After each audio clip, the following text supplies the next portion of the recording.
They don't build them like they used to, or do they? Because right now we're putting our brand new Honda DAX 125 right next to a 1970 CT70, the bike that it's based on, and talking to Andy, our Honda and especially CT70 expert, to see if these bikes have actually gotten any better over the years. Now, Andy, there's probably quite a few people, hopefully at least, that have watched some of the videos we've done on CT70s. These are some of our favorite bikes anywhere from any time period.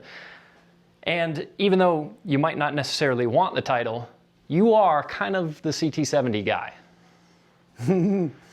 Yeah, I'm very passionate about these things. Though there's no mistake about that. They're just too much fun. It is the easiest way for me to touch my inner child and have some fun. And how many CT70s over the years have you owned? It's upwards of 40? Yeah, there's at least 17 more out in the trailer right now, but yes, that number was pretty close to 40 plus. So Andy rebuilds these bikes. He's spent decades upon decades working on them, riding them, 40 and doing plus years. Everything that you can possibly do with CT70. So he's the perfect person to look at this brand new DAX and dissect what's similar and what's different about it. Obviously, there are some major differences, but there are really quite a few similarities even between this brand new bike and the old school 55-year-old motorcycle that it's based on. Some of those similarities are pretty cool. For one, we've got the color, which I love. So at least on your old school bike, this is called sapphire blue, right? Yes. Yeah, and this color is admittedly a little sun faded because it's decades old. It's been ridden a lot, but it's a pretty similar color to what you've got here on the DAX. I've also got very similar decals. Another similarity between these two is the seam on the top of the frame that you can see on the new bike. On the old school bike, it is obscured by this piece of chrome, which is actually kind of nice because that also covers up where these two decals meet. Whereas on the new bike, you can actually see where those decals end. But there's one difference that is worth pointing out. This bike doesn't actually say DAX on it. Nope, Trail 70, and that's the American version. Everywhere else around the world, they were always considered to be the DAX. So when they came to America here, that was really the foundation of this bike, was being a trail / dirt bike. That's kind of what they were designed for. Ultra popular here in Colorado. That's one of the reasons I was able to find so many of these things here. Not to mention our environment being pretty rust-free units. Pretty amazing on these things because they did have a tendency to rust away on either one of the coasts. But really was I think the big nostalgic fact to the Trail 70 is that name. Mini Trail, Trail 70, the Mini Trail 50 of the day, same thing. These were all set up by Japan and Honda to be here for America. They were DAX everywhere else. Now there's a few other pretty cool similarities between these bikes. So you've got a headlight with your speedo right above it. Top of the head here, where you can see 4 acorn nuts up at the top. Looking back at the seat, it's a relatively long seat because even this little CT70 was possible to fit with some passenger pegs here. At the very back of the seat, it says Honda. So a few of those elements that have been maintained.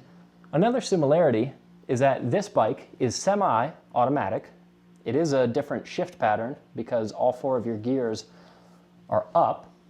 The old bike, majority of them were also semi-automatic, but this is 3 gears down. So neutral's all the way up on the classic bike instead of all the way down like on the new bike. Correct. Something else that I think is pretty cool, Andy, is if you lift up the seat here on this CT70, you'll see some of the hardware and your fuel fill right here underneath the seat. You've got your battery, some of your electronics. Looking at the brand new bike, once again, our fuel fill is right underneath, and unlike the old bike where you can just hit a lever to open up the seat, this one you actually use the key.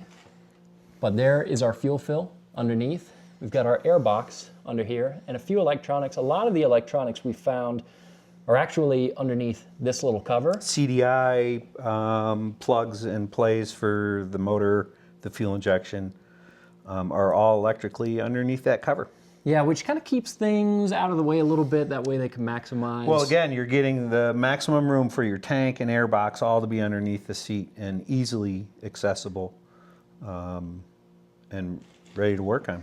And then something else that's pretty cool is underneath the seat, we do have what appears to be a tiny toolkit if you want to do the honors of looking at what we've got. It's probably just a spark plug wrench. It seems pretty minimal. What do we? That's a fuse holder or Yeah, a fuse puller. Yep. Yeah. Oh, no, not even a tool. That's a helmet strap. So you can literally throw that around your helmet loop, shut your seat, and it's locked. Okay, interesting. So they do give us a little bag that you could theoretically Put some tools in there. Yeah, you could theoretically throw some tools in there. This is Honda branded as well, like it was in the old school. Technically, that is kind of a tool. Yeah, it is. But Plastic. pretty minimal toolkit on the new bike versus Security is their whole thing here with this. You can certainly see with the seat being lockable and the helmet strap here. Same thing here. The old school toolkit actually gives you quite a bit because there's not a lot of different sized hardware on the old school CT70.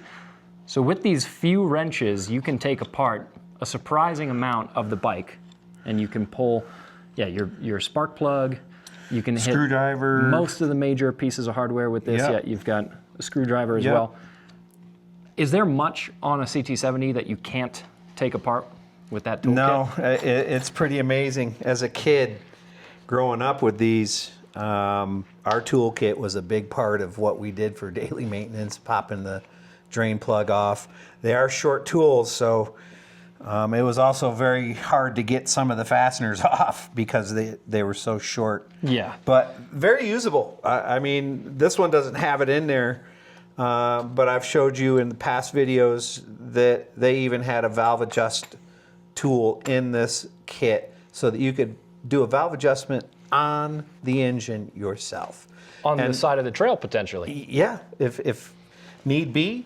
But as a preventative maintenance thing, that was back in the day, that's what we used to do. Valve adjustments were pretty much normal on a lot of engines of the day, cars, trucks, motorcycles. And that kind of leads us into some of the differences between this bike. So obviously, this is, like it says right here, a Trail 70.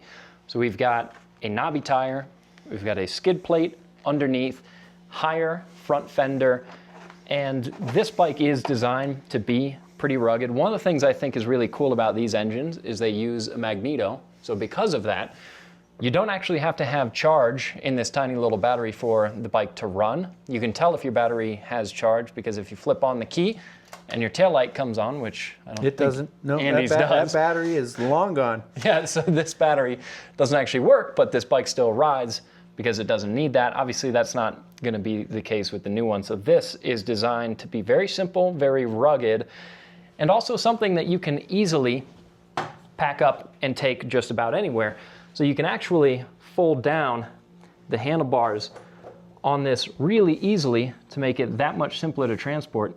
I'm guessing you probably haven't had the bars down on this in a while, have you?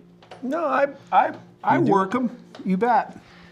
Yeah, so just like that, you're able to very easily fold the bars, make this bike very low profile so that you can transport it because it only weighs about 140 pounds. Yes, with fuel in it. I think these were under 140 pounds new. Yeah, so in the book, they say about 137 pounds, so it is pretty lightweight. Now, if we compare to the new bike, it's one of the big changes in these over time is that this, of course, now is more of a street machine. You can tell, especially by the tires, which are very much street oriented. Also this front fender, which is very close to that front tire. So even at some point when we do go to a knobby front tire, we are going to have to pull off this front fender because if you're catching rocks, that front fender is not going to be too happy about it. Nope. Also looking underneath. Or even mud. Yeah, you'd be slinging it right into that fender. You'd pack it in. Also looking underneath the engine, we've got the header for the exhaust going straight underneath, but no skid plate. So it doesn't have the underbody protection, though minimal, that the CT70 has, at least something. So this bike is not really designed to be as much of an off-roader, and our goal with this series that we're doing is to make this DAX 125 more like the CT70 of the past. So we're gonna do a knobbier tire. I don't think we're gonna be able to find a front fender in this style, though I hope that a company will make one at some point. I have seen some prototype parts, and I'm not sure if they're on sale yet, but I've seen parts for the new DAX designed to make the triple tree and the handlebar setup similar to this. Andy saw that as well when we were in California.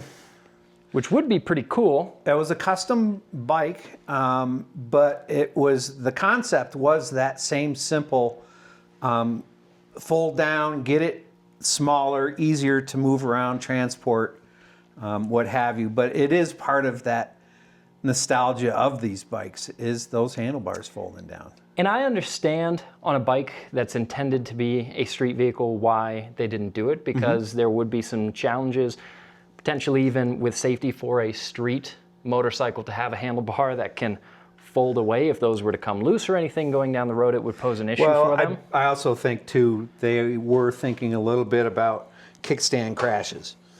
Okay, this is usually the first crash of a new bike is somebody not getting the kickstand down right and he's hitting the ground. Even with these bars, I can guarantee you this falling over to a concrete floor is going to tweak this bar up. There's no two ways about it. So that option down the road on this bike, you have hundreds of handlebar options available that you could put on here, let alone doing the old school with a fold-down setup. Which could be really cool, although this is never going to be as transportable of a bike as the old one because it's bigger. It's also heavier, so this weighs about 236 pounds. So what, 99 pounds more than the old one weighs 137, exactly. Yeah. So it's 99 pounds heavier, which is closer to double the weight than any other number. And that is reflected a little bit. I think it's worth also pulling out real quick our tape measure here and actually measuring some differences between the wheelbase, for example. So if I go to the center of the front wheel, to the center of the rear, about 45. Yep, about 44, 45 inches. The center, this front wheel, and we look at the rear. We are at 49 inches. So here, I'll jump almost 50 to the back. Yeah, so we're right around 50 inches, so we'll call it 6 inches or so longer, maybe not quite 5-6 inches longer. So it's about 99 pounds heavier. It is longer. It's also a thicker, bigger frame. Also, one thing that I do kind of love that they did on this is the exhaust is routed very similar to how it is on the old bike, coming up along the side, and it does have this really nice looking heat shield. So that's something else that they did maintain. And it's a very quiet bike too. Now another difference here between these two bikes that you can see with them side by side is that the old school bike just has a greased up spring essentially in this front end because this is a 1970. Later on, they did go to oil-filled forks, right? Yep, hydraulic. But this one is a little bit simpler because it's an older model, and we've got this split rim design. It's a 10-inch wheel. Looking at the front end of the new bike, it's obviously a one-piece wheel. It's 12 inches, and as well, inverted forks. And then another difference that people are going to wonder about is price. Now, it sounds crazy to say, but this CT70, when it was brand new back in the day, was about 350 bucks. And today that translates to about 3,000. And MSRP on the new DAX is 4,200. So even factoring inflation, they have gotten more expensive, but at the same time, these are bikes with different use cases because the new DAX is street legal. It's meant to go 60 plus miles per hour. That was never really the intention here on the Trail 70. We do have disc brakes front and rear with ABS up front as well. So that opposed to drum brakes on the CT70, which for a more modern and heavier bike is a nice thing to have. I am noticing one other similarity that I didn't look at before. This is our oil fill right here on the side of the motor, and the dipstick is integrated into that as well. And if we look at the CT70, Andy's might need a new O-ring, but yeah, it's a very similar setup right here. It doesn't leak. Your oil fill. It only weeps. Yeah. And look, this is a bike that Andy puts a lot of miles and a lot of time on. You've got a lot of perfect restorations and preservations in your history, but this is a rider through and through. But so that's actually another similarity between these bikes, is how that's set up. And again, it's really, this thing gets 3 oil changes a year, and it's ridden every single day. I don't think there's a day that goes by that I don't run this thing. It's that kind of working dog around here. Another similarity is this plug going into the same side of the motor. Yep. We look at the head. Yep. Here on the new bike, it's done up exactly the same. Although, of course, another difference is that this new bike is fuel injected versus the carb on the old CT70. But what do you say, Andy? Why don't we get this new DAX 125 up on your lift and Get actually a closer look at it, you bet. look at some of the serviceability and how this Honda is engineered and how it seems like it might hold up over time. Now, I also want to mention something I know Andy is excited about as well. The whole reason that we have this bike and that we're doing a series around it is because Scott and the folks at Rider Justice have paid for this bike so that it can be auctioned at the end of this series for a program that's called the Motorcycle Relief Project. And it's a really cool organization, and they get people, veterans, folks with PTSD out on motorcycles as a form of therapy. And Andy, you can attest to what good therapy motorcycle riding really is. I can't say enough about that, especially Scott. I'm so happy to be part of this program and charity as well. This bike here, I can't imagine that it's any less than 500 people or more over its lifespan that I've taught how to ride. And that's really my whole career here at the end, is just that aspect. I'm not really building these as much as I used to. I'm not really kind of going that direction. My direction is really getting people to ride. And again, Honda's taking notice to build these mini motos like they did back in the day to get them where we are today, to get more people riding.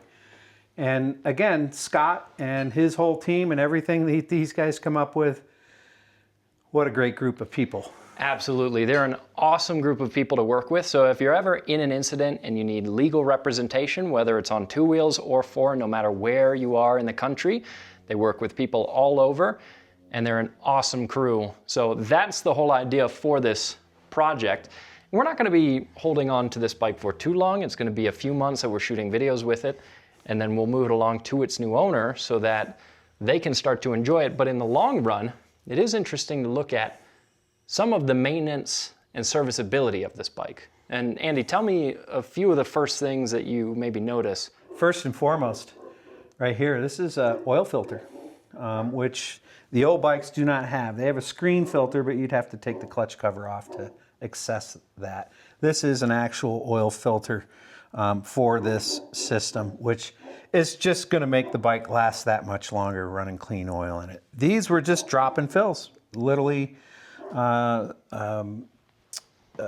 than a quart of oil, drain, recap, refill. It was as simple as that. This, you certainly have that option to run an oil filter in your change. Which is also cool because on the old school bike, that screen is not easy to get to. No, it's a clutch cover removal to get to that screen. And if you're getting there, you're probably digging for bigger problems than just that oil screen. So that's one of those things where a lot of people say they don't build them like they used to, but this is actually a pretty nice improvement in service and longevity. Refinement. That's all I can say on it. It's still of the day. That oil change service and valve adjustments and the maintenance on that bike was really very set up. Malo. There's nobody out there. The Great Pyrenees bark. The refinement of this engine is really what you would expect from Honda, with everything that they've learned from what they've done in the past.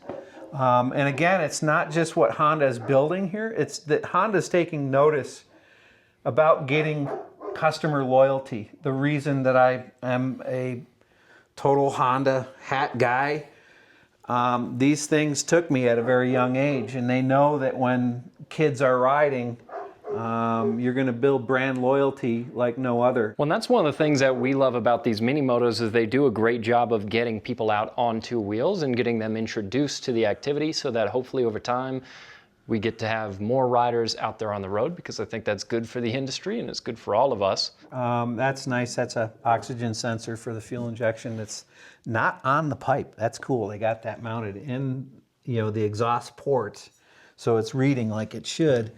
But it also makes it so that it's not vulnerable on the pipe. Yeah, because theoretically... Nice guard there for it as well.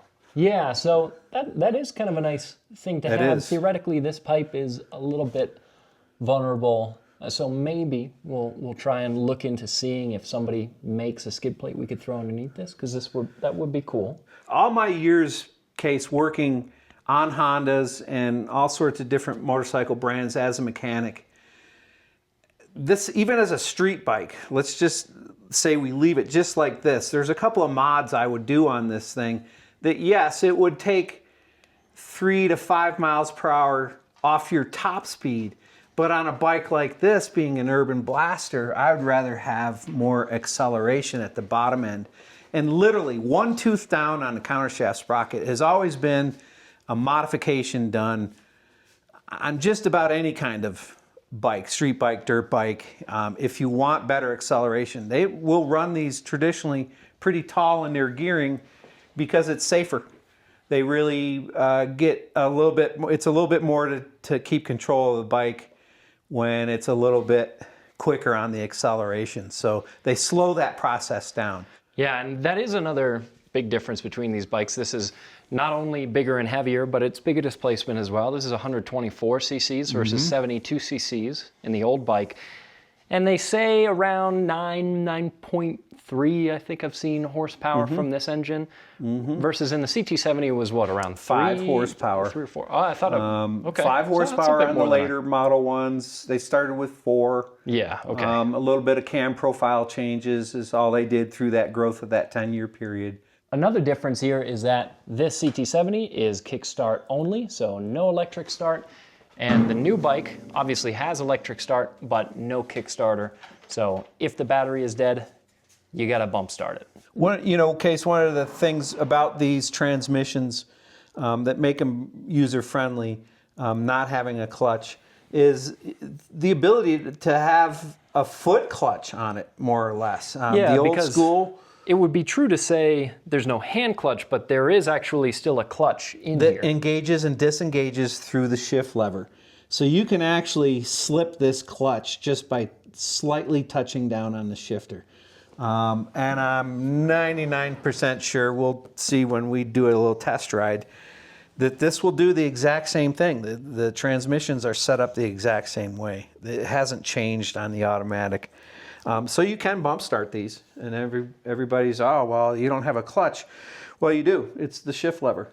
Yeah, and we do want to get you out on both of these bikes very soon, and eventually get both of these bikes out to Moab to do a really big video riding them side by side. That's going to be fun. But right now we've got a bunch of snow on the ground.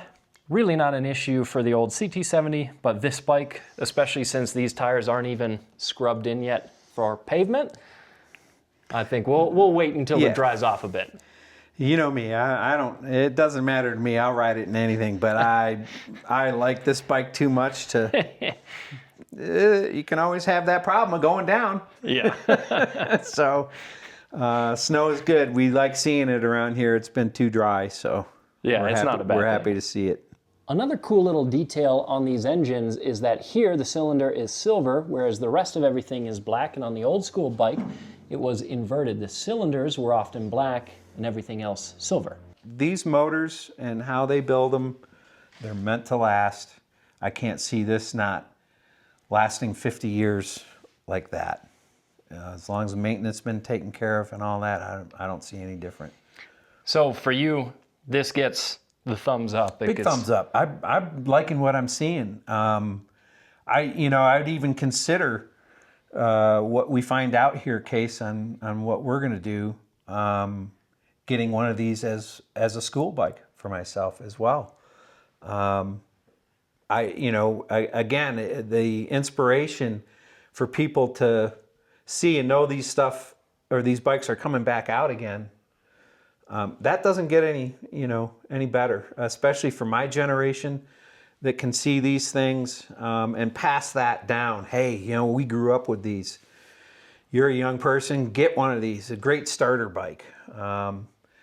A lot of them, and one of the reasons the Trail 70s are still around today, they were keepers from the very beginning. It didn't matter. You wind up getting another bike or two or flavor of the type of riding you want to do. But you always still had the Trail 70. You always still kept that around. That was always just something that you could teach somebody really easy how to ride. The giggle factor, I don't see any less on this bike here. Well, and that's why whenever we're looking at these mini motos from Honda, we're never looking at it as this would replace your full-size street bike, because you can have both. You could be either a beginner rider getting into motorcycling, or you could have been riding for decades, even as long as Andy's been riding, and you could still find a use and a lot of joy. I still ride every day on a mini bike. In one of these new ones even. Yeah.